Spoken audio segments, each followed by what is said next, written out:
ਸਤਨਾਮ ਸ਼੍ਰੀ ਵਾਹਿਗੁਰੂ ਸਾਹਿਬ JIO. परम सन्मानियो गुरु गुरु खालसा साध संगत जी, वाहिगुरु जी का खालसा वाहिगुरु जी की फतेह। सिद्धू कुल विच एक जट सी जिस दी शुभ गौत भुल्लरिए सी। आदम उसका नां सी ते उसदे घर कोई संतान नहीं सी पैदा हुई। उस वंश विच वड्डे भागां वाला खेती दी कार करदा सी। हर वेले पुत्र दे पैदा होण बारे चित विच सोचदा रहिंदा सी अते अजिही तीबर चिंता विच बहुत समा बीत गया। इस तरह कई साल बीत गए, सुख देने वाली संतान पैदा ना हुई। सब पीरां फकीरां दी बड़े प्यार नाल सेवा करदा रहा, बड़े लंबे समय तक सेवा करदा रहा। संतान दी बड़ी अभिलाषा सी, ओह किसे थां तो भी प्राप्त ना हुई। अपने चित विच बहुत चिंता करदा रहिंदा सी। जद गुरु जी दे एक सिख नूं मिलिया तां उसने अपने हिरदे दा मनोरथ उसनूं दस्सिया। मैं अनेकां उपाय कीते हन पर मैनूं किसे थां तो भी पुत्र दी प्राप्ति नहीं हुई। गुरु जी दे सिख ने सुण के उपदेश कीता, मेरा कहा चंगी तरह मन्नो। श्री गुरु नानक देव जी जग विच अवतार होए हन। निरंकार ने आप स्वरूप धारण कीता सी। उन्हां दे पिछों श्री गुरु अंगद देव जी होए हन। फिर श्री गुरु अमरदास जी उन्हां दे स्थान ते बैठे हन। तिन्हां पातशाहियां तो बाद हुण चौथे गुरु जी भी बहुत चंगे हन। उन्हां दा नाम सतगुरु रामदास जी है। वो सारे कार्य पूर्ण करते हैं। हुण जाके उन्हां दी सेवा करो, तुहाडे पुत्र दी कामना उन्हां पासों अवश्य पूरी होएगी। आदम जट ये गल सुन के अते अपनी बिरध अवस्था समझ के सोचण लगा कि सुके रुख नूं फल किवें लग सकदा है। संशय विच पै के इस तरह विचार करन लगा। इस चिंता नूं विचारदियां होइयां फिर मन विच यह गल पक्की कीती कि जे मैं गुरु जी दी महान सेवा करांगा तां जे पुत्र नहीं होवेगा तां परलोक विच चंगी गति प्राप्त कर लवांगा। अपने मन विच इस तरह विचार बना के अपने नाल अपनी पत्नी नूं लै के गुरु जी दी सेवा करन वास्ते चल पिया। दूर तो ही जाके गुरु जी नूं वंदना कीती अते ठिकाना करके संगत विच बैठा रहा। जंगल विच जाके सुकियां लकड़ां दियां 2 पंडां लिआउंदा सी। एक पंड तां अपने रहण वाले ठिकाने रख लैंदा सी ते एक पंड जिथे गुरु जी दा लंगर चलदा सी उत्थे दे दिंदा सी। अपने पासों ही भोजन करदा सी। इस प्रकार गुरु जी दी कार करदा सी। 6 महीने उत्थे रहिंदियां बतीत कर दिते। ਉਹ दिल ला के गुरु जी की सेवा करदा सी। एक समय गुरु जी किते बाहर चले गए। कई दिन बीतण तो बाद ਉਹ फिर वापस आ गए। उस समय सर्दी का मौसम सी अते उत्थे बहुत बारिश हुई। तद गुरु जी के पास बहुत संगत आई हुई सी।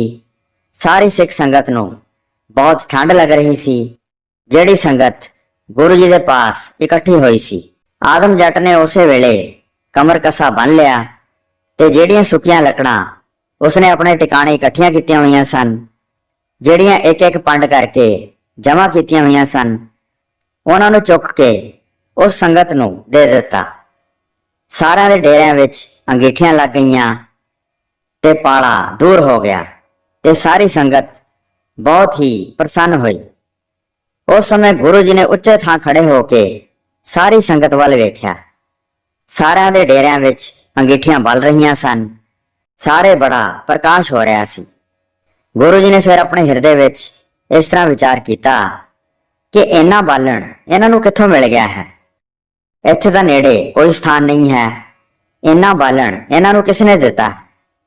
जद सवेर हुई अते सभा लगी तां सारे दर्शन करने वास्ते आए। श्री गुरु रामदास जी ने फिर सारिਆਂ नूं बालन दे प्रसंग बारे पुछया।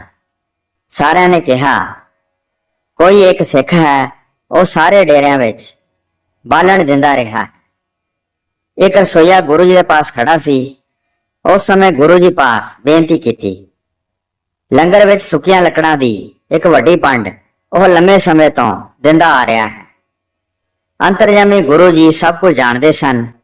उसके कहण ते भाई आदम की घाल कमाई नूं पछाणिया ਸੁੱਖਾਂ ਦੇ ਦਾਤੇ ਸ੍ਰੀ ਗੁਰੂ ਰਾਮਦਾਸ ਜੀ ਨੇ ਫਿਰ ਸਾਰੇ ਸਿੱਖਾਂ ਵਿੱਚ ਕਿਹਾ, ਉਸ ਸਿੱਖ ਨੂੰ ਲੱਭ ਕੇ ਲਿਆਓ ਜਿਸ ਨੇ ਇੰਨੀ ਘਾਲਣਾ ਘਾਲੀ ਹੈ।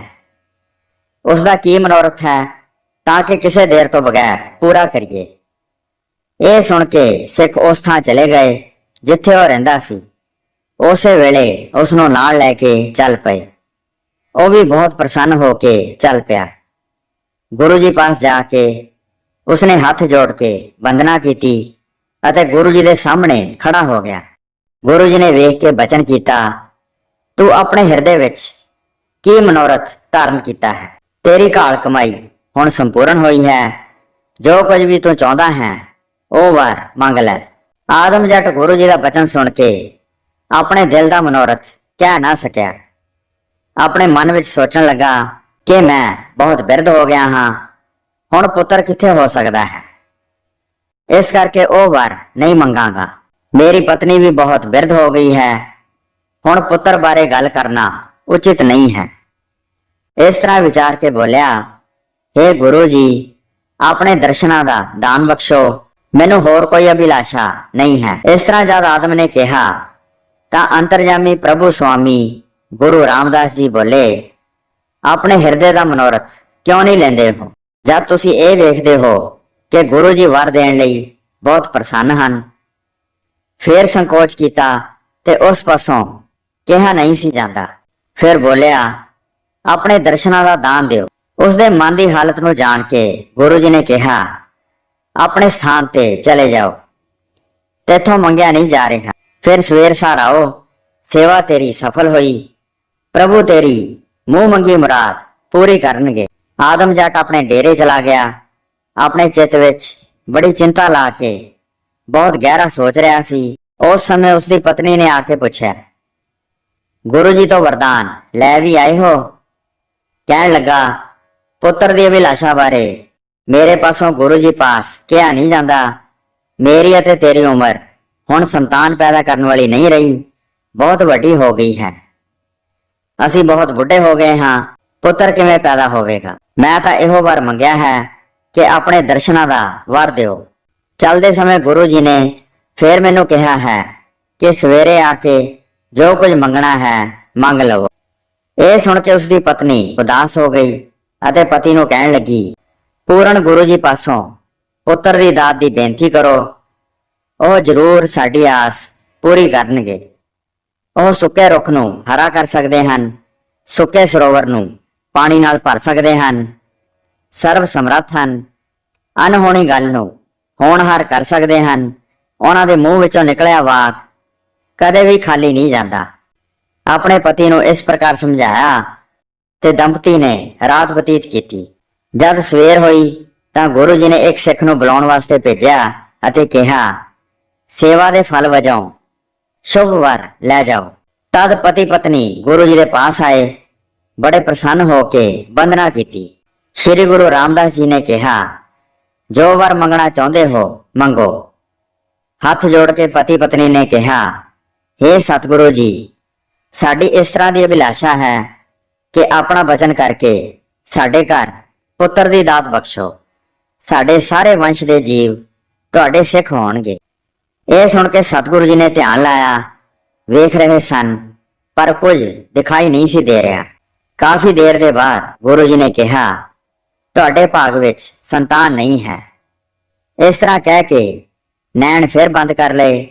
ਚੰਗੀ ਤਰ੍ਹਾਂ ਖੋਜ ਕੀਤੀ, ਸਭ ਤਰ੍ਹਾਂ ਨਾਲ ਵੇਖਦੇ ਰਹੇ ਕਿ ਆਦਮ ਦੇ ਭਾਗ ਵਿੱਚ ਪੁੱਤਰ ਦੀ ਦਾਤ ਨਹੀਂ ਹੈ। ਬੜੇ ਲੰਮੇ ਸਮੇਂ ਤੱਕ ਗੁਰੂ ਜੀ ਨੇ ਵਿਚਾਰ ਕੀਤੀ। ਫਿਰ ਸਿੱਖ ਨੂੰ ਇਹ ਵਚਨ ਕਹੇ, ਅਸੀਂ ਚੰਗੀ ਤਰ੍ਹਾਂ ਖੋਜ ਕੀਤੀ ਹੈ, ਤੇਰੇ ਭਾਗਾਂ ਵਿੱਚ ਸੰਤਾਨ ਨਹੀਂ ਹੈ, ਪਰ ਤੂੰ ਗੁਰੂ ਘਰ ਦੀ ਮਹਾਨ ਸੇਵਾ ਕੀਤੀ ਹੈ, ਜਿਸ ਕਰਕੇ ਅਸੀਂ ਵਚਨ ਕੀਤਾ ਹੈ। ਸਾਡਾ ਜੋ ਆਤਮ ਸਰੂਪ ਇੱਕ ਪ੍ਰਕਾਸ਼ ਰੂਪ ਹੈ, ਉਸ ਦੀ ਕੋਈ ਰਿਜ਼ਮ ਤੇਰੇ ਘਰ ਪ੍ਰਗਟ ਹੋਏਗੀ, ਜਿਸ ਤੋਂ ਤੇਰੀ ਵੰਸ਼ ਵਧੇਗੀ। ਉਹ ਭਗਤੀ ਸਰੂਪ ਹੋਵੇਗਾ। ਇਸ ਕਰਕੇ ਚੰਗੀ ਤਰ੍ਹਾਂ ਸਮਝ ਲਓ। ਇਸ ਕਰਕੇ ਉਸ ਦਾ ਨਾਂ ਭਗਤੂ ਹੀ ਰੱਖਣਾ। ਮੇਰੇ ਆਤਮ ਸਰੂਪ ਦੀ ਰਿਜ਼ਮ ਹੋਣ ਕਰਕੇ ਉਹ ਅਨੇਕ ਦੇਸ਼ਾਂ ਦਾ ਗੁਰੂ ਹੋਵੇਗਾ। ਉਸ ਦੀ ਵੰਸ਼ ਵਿਸ਼ਾਲ ਫੈਲੇਗੀ।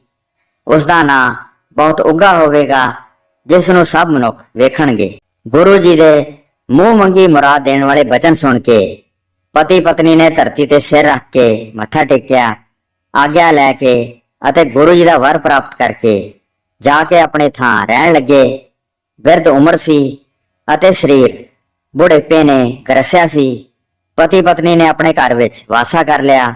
ਜਦ 1 ਸਾਲ ਦਾ ਸਮਾਂ ਬੀਤਿਆ ਤਾਂ ਉਸ ਵੱਡੇ ਭਾਗਾਂ ਵਾਲੇ ਬਾਲਕ ਨੇ ਜਨਮ ਲਿਆ। ਪਤੀ ਪਤਨੀ ਬਹੁਤ ਪ੍ਰਸੰਨ ਹੋਏ। ਉਹ ਗੁਰੂ ਜੀ ਨੂੰ ਬੜੀ ਸ਼ਰਧਾ ਧਾਰ ਕੇ ਯਾਦ ਕਰਦੇ ਸਨ। ਆਦਮ ਦੇ ਘਰ ਪੁੱਤਰ ਨੇ ਜਨਮ ਲਿਆ। ਸਾਰੇ ਸ਼ਰੀਕਾਂ ਦੇ ਵਿੱਚ ਬਹੁਤ ਖੁਸ਼ੀ ਮਨਾਈ ਗਈ। ਭਿੰਨ ਪ੍ਰਕਾਰ ਖੁਸ਼ੀਆਂ ਮਨਾਈਆਂ ਗਈਆਂ। ਬੜਾ ਉਤਸ਼ਾਹ ਕਰਕੇ ਸਾਰੇ ਰਿਸ਼ਤੇਦਾਰ ਫਿਰ ਮਿਲ ਕੇ ਆਏ ਤੇ ਭਾਂਤ ਦੀਆਂ ਵਧਾਈਆਂ ਦਿੰਦੇ ਸਨ। ਹੋਈਆਂ ਭੁੱਲਾਂ ਚੁੱਕਾਂ ਦੀ ਖਿਮਾ ਬਖਸ਼ਣੀ ਜੀ। ਵਾਹਿਗੁਰੂ ਜੀ ਕਾ ਖਾਲਸਾ, ਵਾਹਿਗੁਰੂ ਜੀ ਕੀ ਫਤਿਹ।